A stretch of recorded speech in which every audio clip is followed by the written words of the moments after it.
저는 어찌됐건 굉장히 고수를 많이 만납니다. 그래서 고수를 보면 참 특징이 있는 것 같아요. 자, 이렇게 보면요, 예를 들면 얼마 전에 양궁협회 서거원이라는 사람이 전무입니다. 그 사람은 대한민국 양궁을 오늘날의 양궁으로 만든 그런 사람입니다. 기회가 되면 그 사람 한번 책을 한번 읽어보세요. 딱 뽑아서 딱 읽으면 벌써 냄새가 확 납니다. 제가 이제 우리 모임에서 강의 초청을 하는데 조찬 모임이라 우리가 7시에 모이거든요. 그래서 저는 제가 그때 주임 교수실에서 갔던데 이 사람은 6시부터 온 거야. 6시 딱 플라자 호텔에서 하는데 호텔 문 열자마자 온 것 같아. 아무튼 그래서 왜 이렇게 일찍 오셨습니까? 그랬더니 양궁은 조금만 늦으면 입장이 안 된대요. 몇 번 경험이 있었던 모양이에요. 늦게 가갖고 참석. 그래서 자기는 항상 게임 시작 2시간 전에 가서 있는다는 거. 강의가 무슨 양궁 게임이야? 근데 그분 딱 얘기 듣다 보면 저게 정말 고수구나 하는 그런 느낌이 탁 들어옵니다. 그런 일들이 너무 많은 것 같아요. 그래서 저는 오늘 이런 식으로 얘기를 하려고 합니다. 고수들의 특징은 뭘까? 그렇죠? 그 다음에 고수들은 어떤 식으로 고수가 되었을까? 그렇죠? 뭐 조심해야 될 건 뭐가 있을까? 이런 걸를 앞에 약간 브리프하게 좀 얘기를 하고요. 사실은 나머지 부분들은 이렇게 질의응답 같은 걸 통해서 좀 제가 좀 얘기를 좀 풀어보도록 이렇게 하겠습니다. 사실 딱 한마디로 딱 얘기하기는 어렵지만 이 사람들이 처음부터 고수가 되려고 했던 것 같지는 않아요. 내가 볼 때는. 근데 다분히 다르게 되게 성실하고 충직한 사람들이 되게 많이 있는 것 같아요. 그렇죠? 근데 자기 일에 몰입하고 이러는 사람들이 굉장히 많이 있는 것 같아요. 예를 들면 얼마 전에 한미약품을 갔더니 거기 임성기라는 분이 회장입니다. 이분은 옛날에 피부과 약사 출신입니다. 중대 약대를 나온 분인데 이분은 옛날부터 되게 이 피부 약국인가 해갖고 이분은 약을 만들 때 주로 피부에 관련된 그런 약을 조제해서 굉장히 아주 장안의 화제가 됐던. 그래서 그 돈을 모아서 사실은 이제 지금 오늘날의 한미약품 매출액이 1조가 넘는 주식 부자 순으로 따졌을 때 내가 볼 때 랭킹 한 50위권 안에 드는 그러한 분입니다. 탁 만나보면요 내공이 느껴져요. 그렇죠? 불필요한 말을 하지 않습니다. 대신 질문 하나하나가 패부를 푹푹 찌르죠. 벌써 이게 준비가 안 된 선수는요 그 앞에 가면 개망신 당하게 돼 있어요. 그렇죠? 샤프합니다. 이렇게 포스 같은 게 탁 느껴져요. 보면 포스 같은 것들이. 그 다음에 예를 들면 인천공항공사 사장을 하고 지금 이제 CJ그룹의 부회장으로 얼마 전에 스카웃된 그 이채욱이라는 분도 보면 그런 내용이 느껴집니다. 그분은 사실은 삼성물산에서 그걸 시작한 사람이지. 직장생활을 시작한 아주 평범한 우리랑 똑같은. 근데 그분은 사실은 또 이 경북 상주 사람입니다. 그렇죠? 상주 사람이고 대학도 돈이 없어가지고 서울로 못 가고 영남대학교에 장학생으로 가서 이제 삼성물산에 들어온 그런 사람이지. 그러니까 딱 보기에도 딱 충직 써 있어요. 보면 알잖아요. 관상을 보면 이렇게 좀 사람이 우직한, 그렇죠? 그런 스타일입니다. 근데 제가 볼 때 그분이 지금 거의 나이가 70인데, 그렇죠? 삼성에서 한 10년 이상 했죠. 그다음에 GE죠. 제너럴 일렉트릭 가서 아시아 태평양 회장까지 했죠. 그다음에 인천공항공사로 스카웃됐다가 지금은 결국 CJ의 부회장으로 올 초에 이제. 그러니까 나는 그런 생각이 들어요. 내 친구들은 55세에 산악인으로 변신하는데, 그죠? 이분은 70에도 저 CJ에서 뺀치면 이분은 안 가겠다 그러더라고. 내가 이제 쉬고 싶다. 근데 막 해갖고 이제 그러고서 저 양반은 도대체 어떻게 자기 관리를 했길래 저 70 나이에도 저렇게 기업에서 불러서 난리를 칠까? 저 사람은 그렇다고 대학을 스카이 대학 나온 것도 아닌데 저 사람의 도대체 내공은 어디서 나온 걸까? 뭐 이런. 분명히 뭔가 있는 그런 사람들이죠. 그다음에 보면 김영사의 박은주 사장 이런 사람도 보세요. 그죠? 김영사의 박은주 사장은 2대 컴퓨터공학과를 나온 여자분입니다. 그죠? 그래서 맨 처음에 잡지사에 몇 년 근무하다가 김영사라는 회사가 그 전에는 전문 서적을 찍던 회사죠. 근데 오너가 경영학 서적을 만들어야 되겠다 해서 이 2대 졸업한 지 몇 년 안 되는 사람을 이제 스카우트한 거죠. 지금 이 사람이 일대 주주입니다. 그죠? 일대 주주입니다. 이 사람의 내공 기초는 전문 서적의 대중화입니다. 전문 지식의 대중화. 이분은 저랑 거의 나이가 비슷한 건데 그 사람은 내가 볼 때는 아주 책 고르는 눈이 샤프합니다. 사람 보는 눈이 귀신 같아요. 그렇죠? 책이 될 것 같다, 안 될 것 같다, 귀신과 자라납니다. 그래서 안 될 것 같은 건 제가 볼 때 아주 굉장히 그냥 쿨하게 거절을 잘하는 것 같아요. 만나보면 정말 달라요. 그런 것들이 느껴집니다. 아까 얘기했던 우리 양궁의 서고원 같은 사람도 이 사람은 양궁 선수 출신이 아닙니다. 이 사람은 굉장히 사실은 그래서 핍박을 많이 받았죠. 왜? 어느 업계나 그 메인 주류들이 있잖아요. 근데 이 사람은 사실 비주류죠. 근데 이 사람이 성공한 유일한 이유는 성과를 냈기 때문이죠. 성과를 냈기 때문에. 이 사람은 계속 의문을 품는 사람입니다. 어떻게 하면 좀 더 훈련을 잘할 수 없을까? 지금의 방법이 충분할까? 그렇죠? 근데 보니까 이 양궁이 옛날엔 국궁 출신들이 많이 잡고 있었던 것 같아요. 우리나라가 70년대까지 양궁에서 완전 제일 밑바닥 나라고, 동양에서는 일본이 제일 강했다 이거지. 예를 들면 제일 강했다 이거죠. 근데 어찌됐건 오늘날은 이제 우리나라가 양궁의 1인자가 된 거죠. 근데 그 핵심 멤버 중에 하나가 사실은 서거원 같은 그런 사람이거든요. 그러나 제가 볼 때 우리나라가 이만큼 살게 된 가장 핵심적인 이유 중에 하나는요, 사실 중원의 고수들이 곳곳에서 활약을 했기 때문에 그렇다 하는 것이 제 해석입니다. 대표적인 게 뭡니까? 우리 김우중 회장님 같은 분입니다. 김우중은 뭐의 고수입니까? 와이셔츠의 고수입니다. 섬유업의 고수입니다. 이 사람 별명이 뭐예요? 트라이콧 김입니다. 트라이콧. 그 당시에 트라이콧이라는 섬유가 개발되는데 이걸 와이셔츠로 하면서 그 무역을 통해서 이 부를 창출한. 저는 어찌됐건 김우중 회장님 옆에서 좀 이렇게 하다 보면 이분은 다른 때는 좀 자동차 회사에서도 다른 거 있을 때는 좀 이렇게 자신이 없어해요. 왜? 이게 금속 쪽은 경험이 없거든요. 근데 자동차에도 패브릭 있잖아요. 의자에 딱 의자 패브릭만 나오면 눈 탁 떠집니다. 이렇게 동공이 빛나요. 마당 얼마냐? 턱납니다. 마당 얼마냐 이게. 그죠? 염색 방법이 뭐냐? 왜? 자기 주 전공이거든요. 우리 김우중 회장이 도사론을 많이 주장합니다. 사람이 젊어서부터 자기 분야에서는 일정 경지에 이르러야 된다 하는 게 그분의 주장이죠. 제가 생각하는 도사의 정의 중에 하나는요, 어찌됐건 그 업에 있어서 일정 경지에 이른 사람을 저는 도사라고 표현합니다. 난 그게 가장 기본인 것 같아요. 나는 내가 맡은 업에서 어느 정도의 위치를 점하고 있는가, 내가 롤 모델로 삼고 있는 사람은 도대체 어떤 종류의 사람일까, 이런 것들을 한번 좀 제가 볼 때 잘 분석해보는. 저는 사실 그런 면에서 제가 사실 벤치마킹하고 있는 인물은 두 사람입니다. 하나는 스티븐 코비, 또 하나는 피터 드러커. 스티븐 코비는 굉장히 개인의 발전을 이제 노력하는 사람이죠. 어떻게 하면 자기 개발을 잘할 것이냐에 굉장히 포커스된 사람이고, 피터 드러커는 그 개인보다는 어떻게 하면 조직의 생산성을 올릴 것이냐에 굉장히 포커스를 맞추는. 그래서 저는 한 20년 됐지만 어떻게 두 사람을 잘 결합해서 개인과 조직이 이제 밸런스를 가지면서 이렇게 좀 할 수 있는 그런 쪽에 제가 지금 좀 이렇게 그 관심을 갖고 있습니다. 그래서 일단 첫 번째 그 서두는 그렇게 좀 폈으면 좋겠고요. 두 번째 제가 생각하는 거는 고수의 특징입니다. 뭐 꽉 잡아서 얘기는 되게 어렵지만 고수는 대부분 다 한눈에 사물을 잘 파악하는 특성 같은 것들이 있는 것 같아요. 그렇죠? 잘 따지지 않더라고요. 그냥 딱 보는 순간에 내가 이 사람하고 일을 해야 되겠다, 말아야 되겠다, 이런 생각을 많이 하는 것 같아요. 저 같은 경우 사실은 컨설팅이나 자문 같은 거 많이 하잖아요. 근데 어떤 오너들이 저를 이렇게 할 때는 그냥 하자고 그래요. 그러니까 뭐 제안서 이런 거 없이 그냥 뭐 다음 달부터 와서 이렇게 그냥 하자고 그래요. 그러면 내가 저를 뭘 믿고 그냥 뭐 하자는 거, 그냥 뭐 이유가 없. 근데 안 될 사람은 처음부터 그냥 그래. 아무리 거기서 내가 제가 말이죠 뭐 이런 얘기 백날 해봐야 그거 안 되더라고요. 그 굉장히 뭐라나 순식간에 뭔가 그런 직감 같은 것들이 저는 굉장히 발달했다고 생각하고요. 아마 그런 것들이 참 이유가 된 것 같아요. 그리고 말이 되게 짧더라고요. 그 요점 위주야. 그러니까 뭐 이렇게 길게. 그 사람들 앞에서 장황하게 설명하는 것만큼 멍청한 짓이 없습니다. 차라리 고수들 앞에서 가만히 있는 게 나아요. 괜히 어설프게 얘기했다가 다 본전이 들통나더라고. 굉장히 짧아요. 할겨 말겨 이런 거니까. 하겠다는 얘기야 말겠다는 얘기야. 보고나 발표할 때도 되게 중요하죠. 그렇죠? 여러분 조직에서 보고할 때 제일 중요한 게 뭡니까? PT의 가장 넘버원 원칙이 뭐예요? 결론부터 얘기하는 겁니다. 결론부터. 그렇죠? 우리가 보통 대기업에서 사장이나 이런 사람, 부회장이나 이런 앞에서 보고할 때도 제일 중요한 게 뭡니까? 결론부터 얘기하는. 그렇죠? 굉장히 사실은 말이 좀 그런 좀 짧고, 두 번째는 제가 볼 때 굉장히 실행력이 빠른 사람들이 많습니다. 어떤 사람은요 생각이 곧 실행인 사람들이 많아요.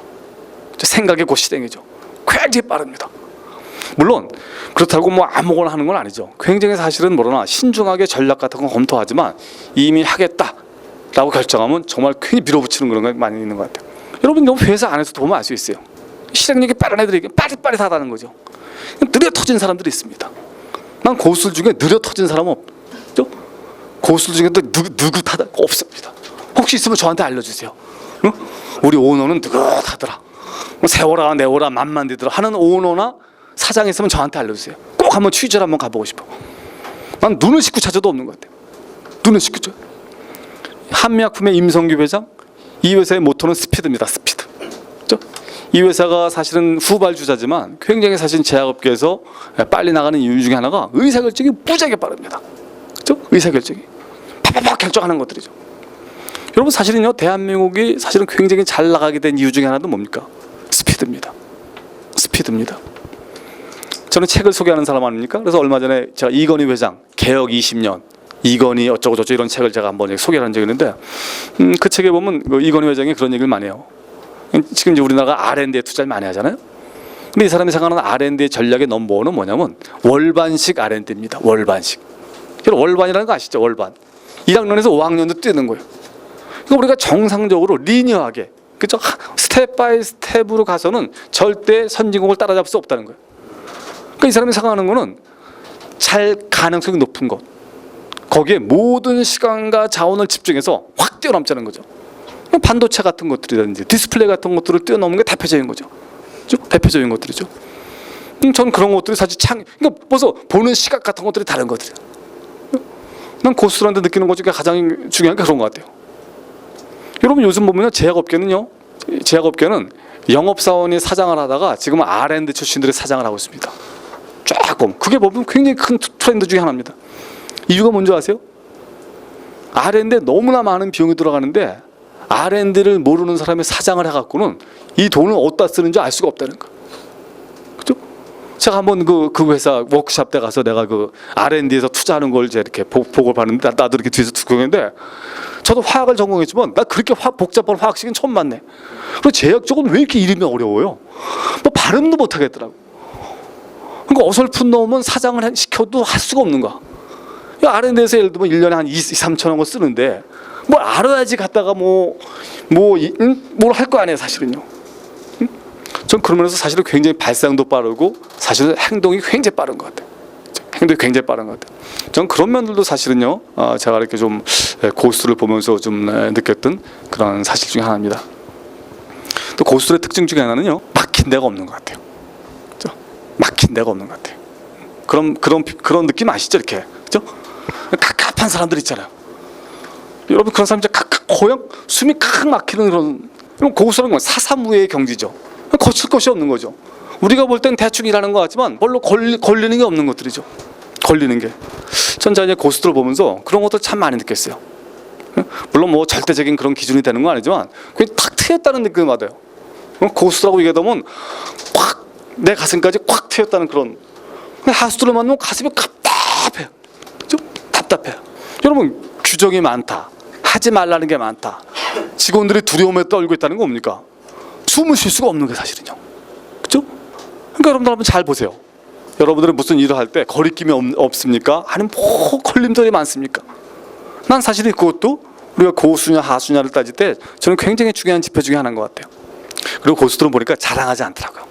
전 제가 사람을 판단할 때 기준 중에 하나가 자기 자랑을 하느냐, 자기 자랑을 하지 않느냐 같은 걸 많이 봐요. 여러분 사실은요, 고수는 이 자랑으로부터 초연할 수 있어야 됩니다. 우리가 남의 시선에, 남의 인정에 급급하다는 건 뭡니까? 그만큼 뭔가 갈증이 있는 겁니다. 그래서 사실은 제가 만났던 사람 중에는요, 언론에 노출되는 거 되게 싫어하는 사람이 많아요. 내가 자기 얘기를 해주는 거 좋아하지 않습니다. 그렇죠? 전 그런 것도 참 중요한 것 같아요. 여러분 자랑의 핵심이 뭡니까? 내가 자랑하는 순간요, 그건 더 이상 자랑이 아닙니까? 공이라는 것은 내세우는 순간 이미 날아가 버리는 거죠. 자랑의 핵심이 뭡니까? 남이 나 없는 데서 나를 위한 자랑이 정말 자랑이죠. 예를 들면, 그렇죠? 고수들은 그런 거 잘하는 것들이죠. 영업을 잘한다. 영업의 달인은 뭡니까? 영업을 하지 않는 것처럼 영업하는 게 영업의 달인입니다. 저 본제 번호 말씀드릴 것 같으면 하수죠 벌써. 그렇죠? 여러분 제가 예를 들면 제가 영업을 한다고 생각해보세요. 제가 영업을 어떻게 하겠어요? 제가요 강의할 때 시간 나간 200만 원 받는데 요새 하절기 세일이라 내가 100만 원 해드릴게. 와, 한번 써봐. 이런 맥킨지라는 컨설팅 회사가 광고하는 거 보셨습니까? 하지 않습니다. 그 사람이 하는 유일한 광고는 딱 하나예요. 쿼럴리 리포트. 분기에 한 번씩 자기네가 여러 가지 연구한 결과, 그쵸? 서베이만 주기적으로 보냅니다. 저도 제가 광고하는 건 딱 한 가지입니다. 저는 주기적으로 제가 책을 쓰는 겁니다. 책을 써서 제 중요한 고객들한테 내가 요즘 이런 쪽에 관심 있습니다를 알려주는 것 외에는 사실은 전혀 하지 않습니다. 그렇죠? 여러분 정말 그런 거 조심하셔야 돼요. 우리가 고수가 된다는 건 뭡니까? 자기 그릇만큼 사는 겁니다. 저는 제 그릇 사이즈를 잘 알아요. 저는 제가 번잡하고 못 참습니다. 힘들고 못 참아요. 되게 게으른 사람이에요. 그죠? 그러니까 내가 보면 하면서 느끼는 거예요. 아, 나는 내 그릇 사이즈 이 정도다. 난 이렇게 오랫동안 일하는 걸 내가 할 수 없다, 이런 걸. 그죠? 그러면서 사실은요, 자기 주제를 파악하는 거, 그죠? 이게 사실은 굉장히 핵심 중에 하나죠. 저는 고수라는 게 꼭 돈이 많고 이런 거가 아닌 것 같아요. 보통 우리가 고수, 뭐 성공한 사람은 딱 돈을 연결하는데, 전 제가 그런 부자들 많이 보잖아요. 근데 저는 부자가 정말 좋은 건 아닌 것 같아요, 제가 볼 때는. 여러분, 우리가 은행 안에 잔고에 얼마가 있다? 이건 아무 소용이 없습니다. 돈은 어떤 게 돈인 줄 아세요? 내가 쓰는 게 돈입니다. 그죠? 여러분, 사실 보면 그 애널리스트나 펀드 매니저들은 수십조를 왔다 갔다 합니다. 근데 그 사람 사주 보면요, 돈이 없는 경우도 많이 있거든요. 그러니까 사실 돈이라는 것도 쓸 수 있는 사람이, 제가 볼 때 쓸 수 있는 사람이 고수죠. 저는 부자의 정의를 저는요, 돈에서 자유로운 사람이 부자라고 생각해요. 그죠? 돈 계속 의식하는 사람은 부자가 아닙니다. 그러니까 자기가 1조가 있어도 계속 돈에 대해서 의식을 하잖아요. 이 사람은 고수가 아닙니다. 그죠? 근데 내가 얼마가 있지? 그죠? 라든지, 그 다음에 내가 뭐 밥 살고 이럴 때도, 이거 쓰면 안 되는데, 이런 거 의식하지 않고 그냥 쓸 수 있으면 그게 고수죠, 사실은요. 정서 사람의 가장 높은 단계는 저는 자유로운 거, 자유롭다는 거 뭡니까? 의식하지 않는 것들이죠. 저는 그런 걸 많이 여러 곳에서 봐요. 젊은 사람들 이렇게 얘기할 때 보세요. 여러분, 젊은 사람들이 건강 얘기하는 거 보셨어요? 응? 젊은 사람들이 야, 너 무슨 약 먹냐 이런 얘기 합니까?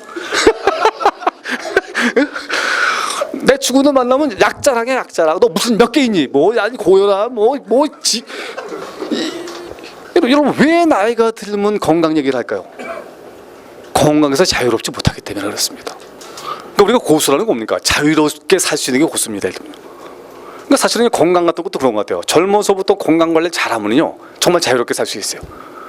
근데 젊어서 사실은 막 술 퍼먹고 막 그냥 방탕하게 생활하다 보면 사실은 늙어서 자유롭지 못한 것들이 있죠. 그래서 우리가 고수가 된다는 거는요, 어쨌든 독립적인 존재가 될 수 있어야지 고수입니다. 그리고 스티븐 코비는 세 종류로 인간을 나눴어요. 첫 번째 뭡니까? 의존적인 사람. 첫 번째 단계가 의존적인 단계입니다. 우리 어렸을 때는 의존적이잖아요. 그렇죠? 기저귀도 갈아줘야 되고 우유도 먹여줘야 되고. 두 번째가 뭡니까? 독립적인 단계죠. 자주 자립할 수 있는, 자기 힘으로 일어설 수 있는 단계죠. 마지막 단계가 뭡니까? 상호 의존적인 단계입니다. 상호 의존적인. 그러니까 사실 혼자서 잘 먹고 잘 사는 건 고수가 아니죠. 뭡니까? 뭔가 사회를 위해서, 이웃을 위해서 뭔가 주고받을 수 있어야죠. 전 개인도 그렇고 조직도 그런 것 같아요.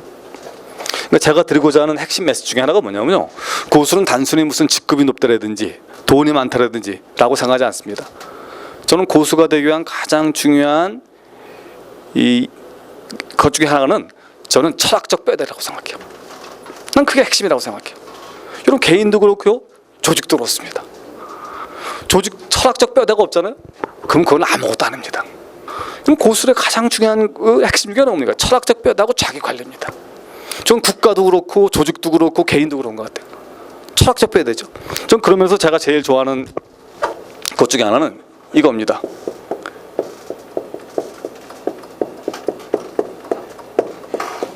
자리 이타 자리입니다. 이건 사실은 불교의 핵심 원리 중에 하나죠. 이타 자리. 그러니까 나한테 이로운 것이 남한테도 이롭고, 그렇죠? 이타 자리. 남한테 이로운 것이 나한테도 이롭고. 난 그게 개인과 조직과 국가 간에 철저하게 적용되는 것 같아요. 근데 만약 이게 무너지면 뭡니까? 이게 무너지면 제로섬 게임이 되는 것들이거든요. 그렇죠? 재살 깎아먹기라든지 뭔가 부품업체 등쳐가지고 자기 이익을 극대화하자라든지 사실은 그런 것들이거든요. 고수들은 이런 철학적 뼈대가 있는 사람들이죠. 또 하나 제가 이렇게 고수들을 보면서 느끼는 것 중에 하나가, 고수는요, 이 자극과 반응 사이에 이런 레저버가 큰 것 같아요.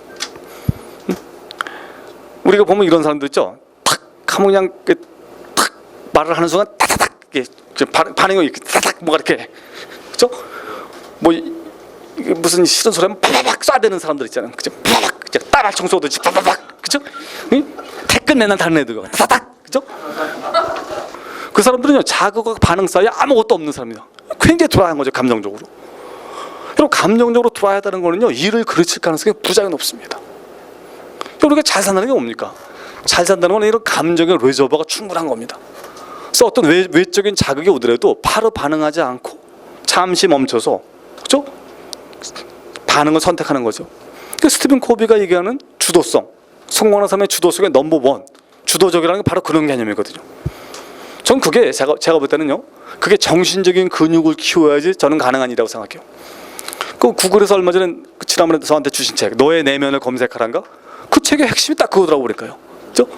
우리가 명상을 하게 되면 정신의 근육이 생긴다는 거예요. 정신의 근육이 생기게 되면 이상한, 그렇죠? 사소로운 일에 열받지 않는다는 것들. 그렇죠? 전 사실은 고수가 되기 위한 핵심 키워드 중에 하나가 전 근육이라고 생각해요. 그렇죠? 우리 육체적으로 봤을 때도요, 고수하고 하수의 차이는 뭡니까? 고수는 근육 덩어리고, 그렇죠? 하수는 비계 덩어리고, 그렇죠? 정신적으로 봤을 때도 고수는 감정의 레저버가 충분해서 자극이 들어왔을 때 쉽게 흔들리지 않는 거고, 하수는 뭡니까? 조금만 일이 있어도 막 안절부절하고 막 안달복달하고, 이게 하수인 것들. 근데 사실 제가 이제 고수를 만나면서 많은 얘기를 기고도 했었지만, 이게 무슨 학문적인 뼈대가 있는 건 아닙니다. 사실 이게 버전 1이라고 생각합니다. 그래서 저는 사실 제가 이 책을 통해서 여러분들한테 화두를 던진 겁니다. 내가 본 고수들의 특징은 이렇더라. 고수가 되기 위해서는 이러이러한 것들이 필요하더라. 라는 좀 얘기를 여러분들 던진 거거든요. 그래서